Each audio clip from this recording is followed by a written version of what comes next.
Greater Visakha మేయర్గా కూటమి తరఫున పీలా శ్రీనివాసరావు ఎంపిక లాంఛనం కానుంది. పూర్తి స్థాయిలో టీడీపీ అధిష్టానం పీలా శ్రీనివాసరావుకు ఈ బీఫామ్ పట్టా కూడా అందించింది.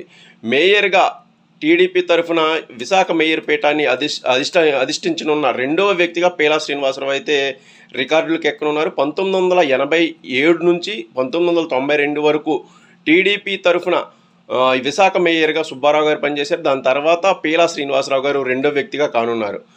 విశాఖ 96వ డివిజన్కు కార్పొరేటర్గా ఉన్న పీలా శ్రీనివాసరావు గారు విపత్కాలంలో టీడీపీ తరఫున చాలా చక్కగా పనిచేశారు. నాయకులందరితో కూడా ఆయనకు మంచి సంబంధాలు ఉన్నాయి.